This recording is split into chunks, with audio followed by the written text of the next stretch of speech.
Nós vamos conversar com o cientista político e professor da PUC de São Paulo, Pedro Fassoni Arruda. Bom dia, Pedro. Olá, Glauco, bom dia. Pedro, depois de 2 dias, o ainda presidente Jair Bolsonaro se pronunciou com uma fala que durou aproximadamente 2 minutos e meio após a derrota sofrida por ele no domingo para o ex-presidente, hoje presidente eleito, Luiz Inácio Lula da Silva. Que análise geral você faz dessa fala de 2 minutos e meio, Pedro?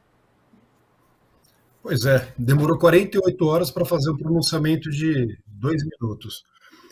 Foi um ato de covardia do presidente, que não reconhece explicitamente a derrota nas urnas, e mostra que ele está completamente desorientado, né? Ou seja, não tem rumo, né? Não tem uma perspectiva para o futuro, está completamente isolado, inclusive, né?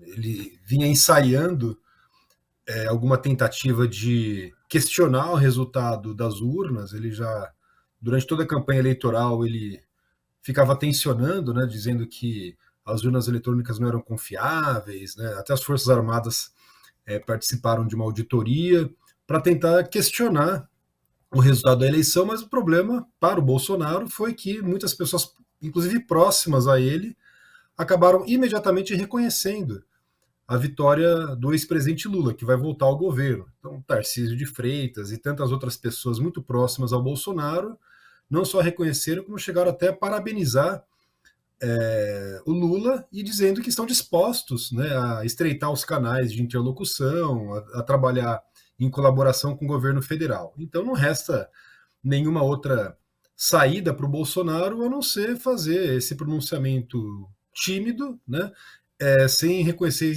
diretamente a derrota, né? E ele ainda menciona ali, né, diz que são válidas manifestações pacíficas, mas na verdade, quando as manifestações atentam contra o Estado Eu Democrático de acho que eu Direito. não ouço, estou sem o meu. Opa, agora Pedro, você me ouve? Agora eu ouço. Então, o presidente Jair Bolsonaro também falou a respeito de manifestações pacíficas, mas na verdade, quando uma manifestação atenta contra o Estado Democrático de Direito, é um ato antidemocrático. E esses atos são de cunho golpista. Ainda que possa não haver violência física, são todas manifestações ilegais. Isso é importante também ressaltar, porque parece que são manifestantes. Não são manifestantes, são golpistas, Pedro. Sim, aliás, a única palavra de ordem deles era não reconhecer o resultado das urnas. Não tinha nenhuma reivindicação específica ali, né? Então era simplesmente não reconhecemos o resultado da eleição, né? É importante também levar em consideração que muitas pessoas, inclusive, deixaram de ter atendimento médico hospitalar, comida que houve desabastecimento, houve uma série de problemas, de transtornos, né? Voos que foram cancelados, pessoas que perderam as férias, né? Tudo aquilo que o Bolsonaro e seus aliados acusavam a oposição de fazer, na verdade foram eles mesmos que fizeram. Agora, né, o que chama mais atenção não é tanto a paralisação dos caminhoneiros, como, né, a leniência ou a conivência das autoridades, das polícias militares dos estados, da Polícia Rodoviária Federal, que não agiram com o mesmo rigor, né, quando se trata de manifestantes bolsonaristas.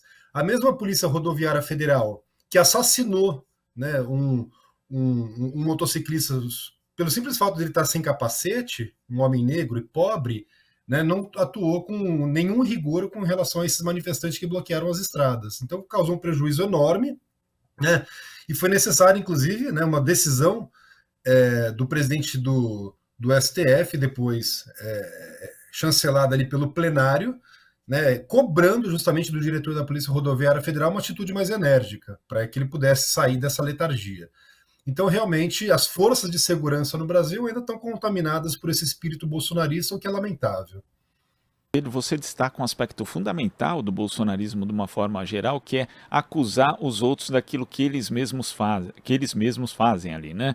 E o presidente Uhum. Bolsonaro também citou nesse pronunciamento, falou que nossos métodos não podem ser os da esquerda, que sempre prejudicaram a população com invasão de propriedades, destruição de patrimônio, cerceamento do direito de ir e vir. E mais uma vez a gente tem que atentar, né, Pedro? Porque nesse período, principalmente no período eleitoral, mas não só, diversos episódios episódios de violência física contra outras pessoas, na verdade foram protagonizados por bolsonaristas. E o discurso de Bolsonaro também acaba estimulando esses atos de violência, quer dizer, esse discurso de ódio. Na prática, quem incentiva a violência é Bolsonaro e é a base dele, Pedro? Sim, isso desperta, né, essa fúria. Basta ver o que acontece ali em dois episódios de pessoas muito próximas ao Bolsonaro, Roberto Jefferson e a Carla Zambelli, né, que se sentem ali autorizadas, pessoas como se tivessem um cheque em branco para fazer o que querem com uma arma de fogo. Então esse discurso de ódio acaba, né, jogando cada vez mais lenha ainda, né, nesses ânimos aí que estão exaltados, pelo menos ainda estão exaltados. Eu espero que a poeira comece a baixar até a posse do Lula. Mas é uma grande hipocrisia, né? O Bolsonaro acusar as pessoas de, né, o Bolsonaro que sempre falou em jogar dentro das 4 linhas da Constituição é a mesma pessoa que é um saudosista, confesso, da ditadura militar, que faz apologia da tortura, que faz discurso de ódio, né, que é contra, né, os direitos humanos fundamentais, enfim, contra o princípio da presunção da inocência, o devido processo legal, né? Então, na verdade, quem atenta contra a democracia é o Bolsonaro, né? Se dependesse da vontade dele, se as instituições não tivessem a mínima capacidade de resistir, provavelmente a situação seria muito pior, né? Agora você falou a respeito do isolamento de Bolsonaro, né? Essa dubiedade do discurso dele, porque ele não aceita explicitamente o resultado da eleição, ainda fala que as pessoas estão, né, incomodadas com a injustiça do processo eleitoral, quer dizer, meio que argumentando a favor das manifestações, ao mesmo tempo que fala do direito de ir e vir. Essa dubiedade e também essa radicalização proposta pelo Bolsonaro vão acabar, na verdade, fazendo dele um líder só de extrema-direita e pegando um segmento bem menor da população, na verdade, dispensando aí boa parte dos votos que ele acabou tendo, né, de um eleitorado mais conservador, mas que também não gosta de atos radicais como esses que estão sendo realizados, Pedro? De fato, o Bolsonaro está cada vez mais isolado, né? E a tendência é que muitos aliados vão pulando do barco aí que está naufragando, né? Com uma velocidade cada vez maior, né? A gente vê, inclusive, algumas lideranças do próprio Centrão sinalizando, né, uma tendência de aproximação com o próximo presidente, com o presidente Lula, né? Arthur Lira, por exemplo, né? Muitos, né, a gente vê até a declaração assim de um Ricardo Salles, do, do general Mourão, do Tarcísio de Freitas, que eu acabei de mencionar, todos eles aí dizendo, né, olha, né, não adianta mais espernear, né, foi a expressão que o Ricardo Salles utilizou. O Tarcísio de Freitas vem dizendo que pretende trabalhar em colaboração com o governo federal, pretende ter um bom diálogo, até porque precisa de verbas, né, transferência de recursos e outras coisas. E o Bolsonaro, né, vai ficar ainda mais isolado a partir de 1º de janeiro, quando ele perde o seu foro privilegiado, né? E aí tem várias denúncias, né, vão pipocar ações na justiça comum, contendo diversas denúncias, né, desde aquele esquema de rachadinhas, de compra de dezenas de imóveis com milhões de reais em dinheiro vivo. E uma coisa importante, né, que a gente precisa insistir também, é o que a gente vai fazer com aquele relatório da CPI da pandemia, né? Aquilo mobilizou toda a sociedade no primeiro semestre esse ano, todos os holofotes da mídia estavam voltados para os debates ali na comissão parlamentar de inquérito. Infelizmente, né, o Procurador-Geral da República engavetou, não tomou nenhuma providência, mas as acusações são graves, né, de genocídio, inclusive do genocídio indígena, de compra de medicamento superfaturado, né? Então isso vai ter que ter uma resposta para a sociedade, né? Então o Bolsonaro foi responsável, né, direto ou indiretamente, né, dessas 700 mil mortes, por pelo menos metade, ou talvez mais do que isso, né? Então ele vai ter que sentar no banco dos réus e responder pelos crimes que ele praticou, que ele está sendo acusado.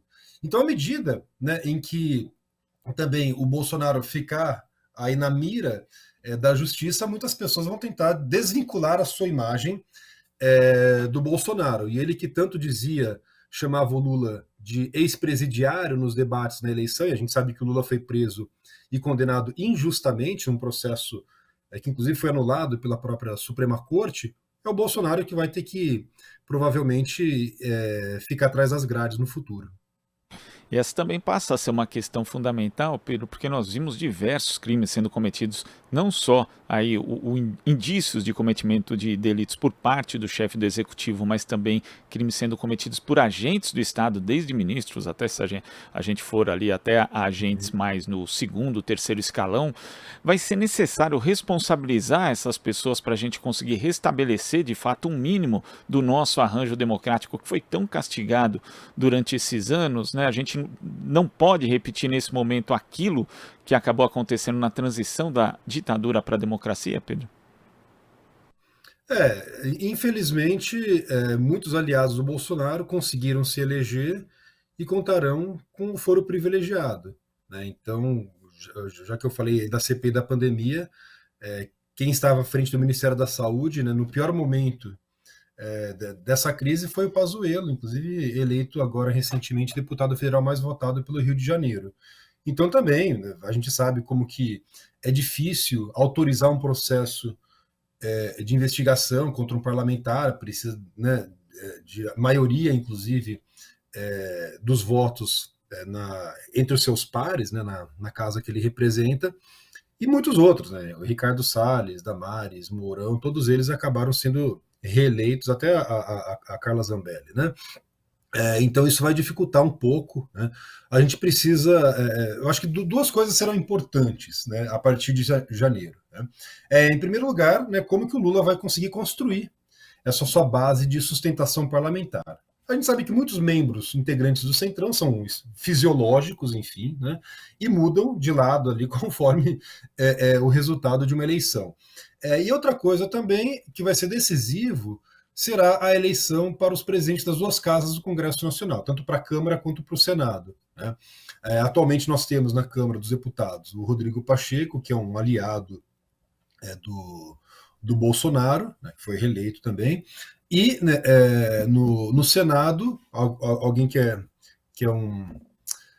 perdão, eu falei do Arthur Lira, né? Mas o Rodrigo Pacheco, ele sim é um forte aliado do Bolsonaro, e Arthur Lira é um pouco mais distante, né? Então a gente vai ter que ver também se o PT vai conseguir emplacar algum nome na presidência de alguma das duas casas, ou então na mesa diretora, né? Porque isso é realmente importante, né? E o bolsonarismo não acaba, né? A gente sabe com a derrota do Bolsonaro, até porque nas próprias forças de segurança, nas Forças Armadas, na Polícia Federal, nas polícias militares estaduais, né, o apoio ao Bolsonaro ainda é muito forte. E também em setores importantes da sociedade, né? Então eu acho que é prematuro a gente fazer uma projeção para o futuro, que a gente pode, poucos dias depois do resultado eleitoral, identificar algumas tendências. A tendência até o momento é de que o Bolsonaro progressivamente vai ficando cada vez mais isolado. E a presidenta do PT, Gleisi Hoffmann, falou, inclusive, adiantou que o PT não vai lançar Eu candidaturas não à ouço. presidência. Opa, agora me ouve, Pedro? Alô, Pedro? Alô, agora eu ouço. Então, inclusive, a presidenta do PT, Gleisi Hoffmann, já anunciou que o PT não vai lançar candidaturas à presidência do Senado e também à presidência da Câmara dos Deputados, mas, obviamente, vai tentar ali articular apoios, até porque dois momentos críticos, né? Primeiro do segundo governo Dilma foi a eleição de Eduardo Cunha, quando o PT lançou um candidato e perdeu já no primeiro turno, e também ali no governo Lula, quando houve a eleição de Severino Cavalcante, a presidência da Casa, ocasião em que o PT lançou dois candidatos. Então, esse tipo de episódio não pode se repetir, ainda mais no começo de um governo que vai pegar uma situação tão comprometida do país, né? Vai ter que ter uma relação muito próxima com as duas casas, Pedro. Sem dúvida. Existe o PT teve alguns partidos, né, que foram coligados durante a eleição, e a gente sabe também que depois da eleição, a necessidade de fazer coalizão de governo. Muito provavelmente, o PMDB, uma grande parte do PMDB, vai aderir ao governo Lula, né, embora tenha lançado candidatura própria, como a da Simone Tebet. Já no primeiro turno, muitas lideranças do MDB, né, sobretudo no Nordeste, como Renan Calheiros, Eunício Oliveira, já apoiaram o Lula, né, cristianizaram, como a gente costuma dizer na política, a candidatura da Simone Tebet, e agora a própria Simone Tebet vem atuando, né, com bastante disposição, tá animada, né, inclusive, como mostrou durante a campanha eleitoral. Então é possível que alguns aliados, né, venham, né, inclusive dentro do PSDB.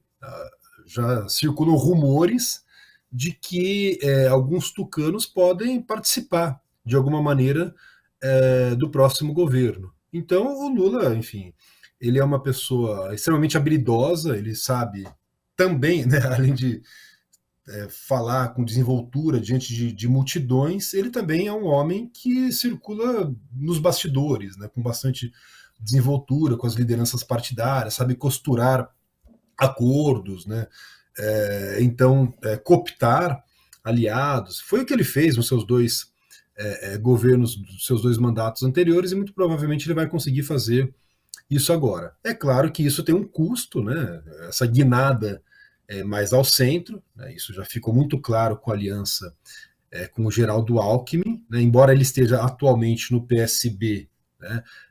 Ele também pode ajudar a quebrar resistências dentro do próprio PSDB, né? E o Geraldo Alckmin, inclusive, é uma pessoa que sempre foi muito forte no interior do estado de São Paulo, quando foi governador, embora o Lula tenha perdido agora no interior de São Paulo, né, na eleição, o desempenho do Bolsonaro ficou muito aquém daquele verificado em 2018 nesse mesmo interior paulista, né?